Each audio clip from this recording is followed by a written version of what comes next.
Hi, I'm Rex, and I am the author of My Experiment with Gravity.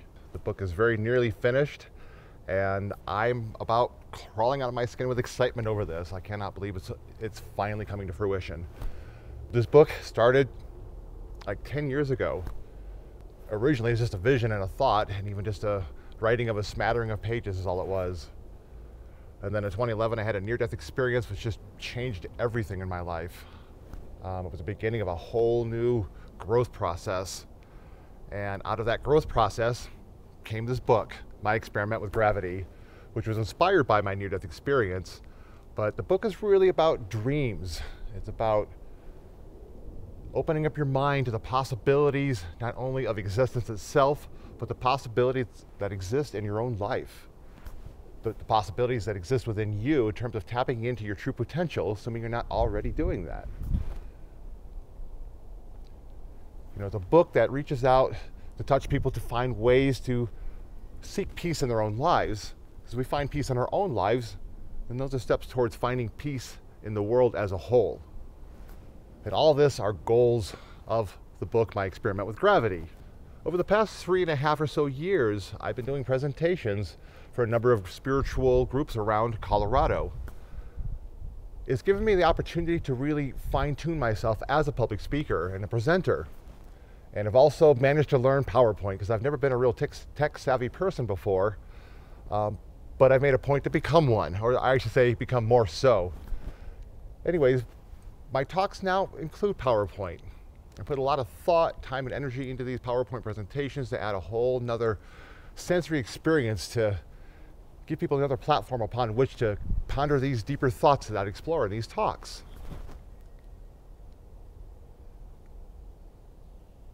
Once the book is released, I look forward to going out on a talking tour. I hope I can tour the country doing these presentations.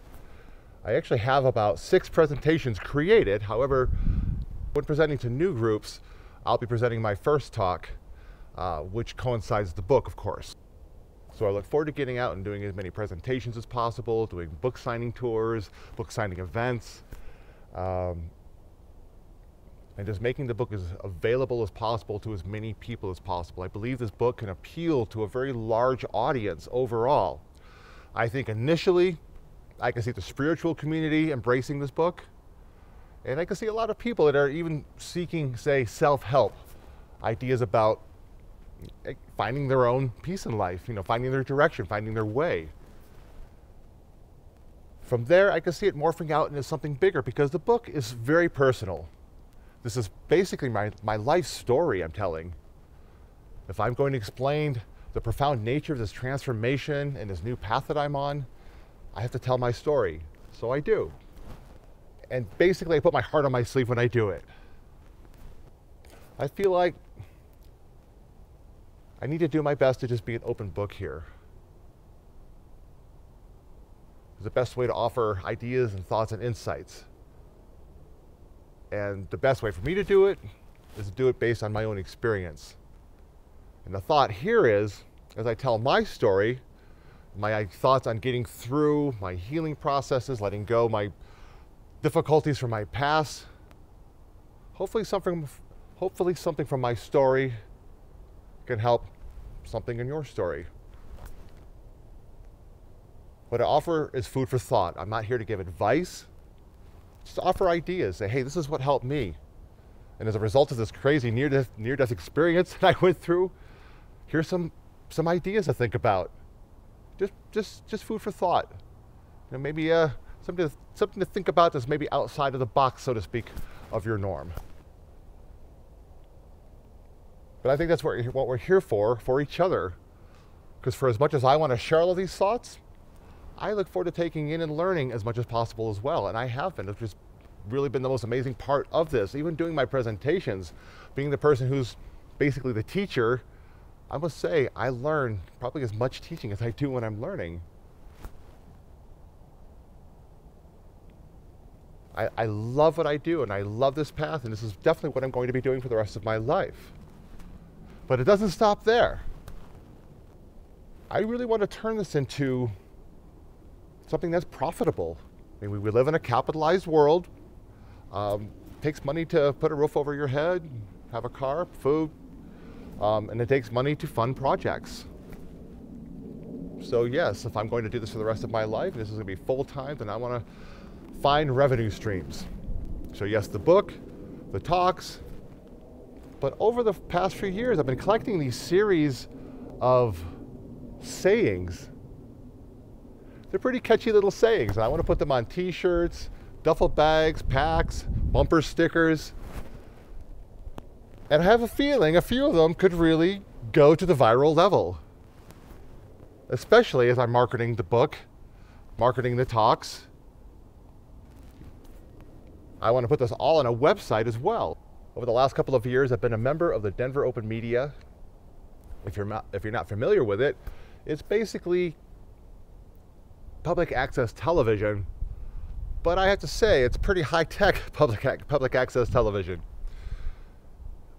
It's given me an opportunity to learn about the production process, both in the studio and out in the field. Plus, it's given me the opportunity to do this: stand in front of a camera and get comfortable talking.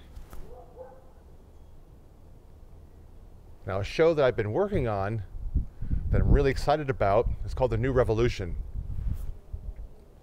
Basically, it's an interview show, which is not so original unto itself. But the goal of the show here is to interview as many different people from as many different walks of life as possible and getting to know them better. Find out what they do, what they believe in. Let's humanize them. Let's get past stigmas. Get past any dogma or preconceptions. Let's get to know the people they really are. Let's find out about what love is to them. What are their dreams for their life, for their family, and for the world? And in their perception, how might we take steps towards achieving world peace? Now, this is a project I would like to take worldwide. I think this could send such a powerful message when so many people out there can hear that there are so many people out there that are really wanting much the same thing, regardless of where they come from, what they believe in, who they are, male, female, old, young. The fact that there's so many people out there that are ready to take the steps towards living in a peaceful world and letting everyone be what they choose to be and the best at it, as long as we're not hurting each other over it. One of the incredible gifts since my near-death experience in 2011 is that I have become a musician. I am actually in a band. It's called Quantum Beings of the Miraculous. Now, I've been a DJ since I was about 16 years old, but I never imagined as a DJ all these years, I've never been a musician, that I would actually one day be in a band. And in this case, I was actually started off DJing in this band. And that's my primary job, is I actually drop beats and drop riffs and do soundscapes and just any number of different things depending on the track. But over the time since Quantum Beings has started, I've also become a hand drummer. I play congas and djembes and bongos and lots of different drums. And I actually now play on stage on some of the songs with Quantum Beings. I'm like becoming a musician. It's pretty cool. It's something that's been a really wonderful and pleasant surprise. But Quantum Beings is absolutely synchronistic to this entire process and this whole path that I'm on. Our music is very danceable, it's very world flavored, and it's also spiritual and deep, and it's meant to touch people. The lead singer of the band, Katie, she's the leader and the teacher of a belly dance troupe here in Denver, Colorado, called Darshan Dance Tribe. Really, really amazing group of girls. They're so talented and beautiful. They bring this wonderful element to the Quantum Being shows, on top of which we do fire. I am personally a fire performer. I do eat fire and have a couple fire tricks that I do. But the girls also do fire fans and do performances with fire. So in venues when we're allowed to use fire, we also have some beautiful fire performances that we like to do as well as part of the Quantum Being show. I mean, what a gift. What an incredible, incredible gift to my life. I'm so grateful for this. We haven't even gotten any real marketing or anything yet, and yet we have played a lot of amazing shows and have already had some great experiences. I can't imagine what's still yet to come. And gosh, what a blast this has been. I've been a martial artist for about 25, 26 years now. and I've been a teacher for about 11 years. The art that has become my art is called Kuntao Silat. I trained under an old Indonesian master by the name of Willem de Tours. He's 82 years old. He's from Java. Wow, what an amazing individual. And he is the real deal. You hear about the master this and master that, but this guy, he is the real deal. Talk about somebody who can just get a lot out of a little. He really understands movement of energy, which is why I love this art, which is why I'm grateful that I've been into this art for all of these years. I've actually been in Kuntao Silat for about 16 years now. I started off in Kempo Karate and Muay Thai kickboxing many years back. But this art, while on the one hand is meant to be devastating, it's very much a real world combat martial art. But at the same time, for everything we learn to do to break down the body, we learn to do to heal the body as well. It all works the same way. The difference is in the intent. And what I love about it is there's so much depth and detail to this art, and it is all about moving energy.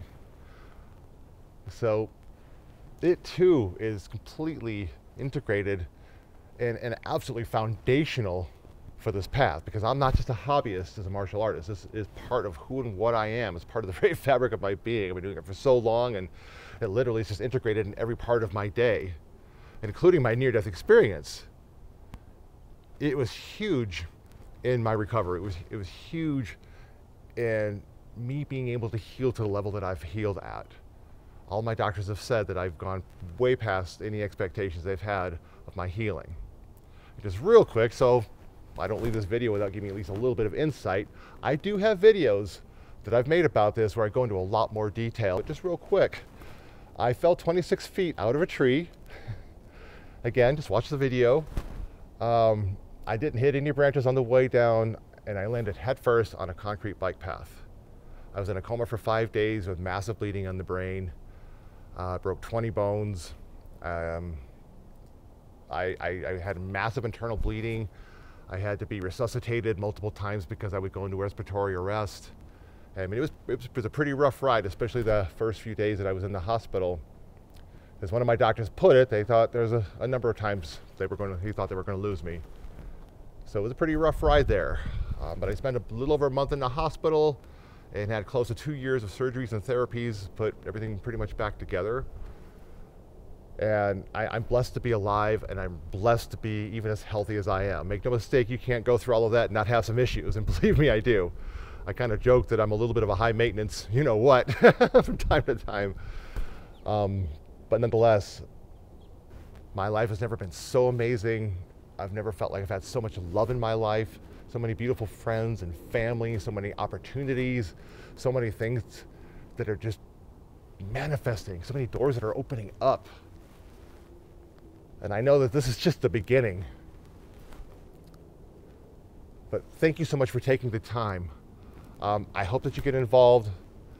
This is a project that is the ground floor of something that's going to take me through the rest of my life.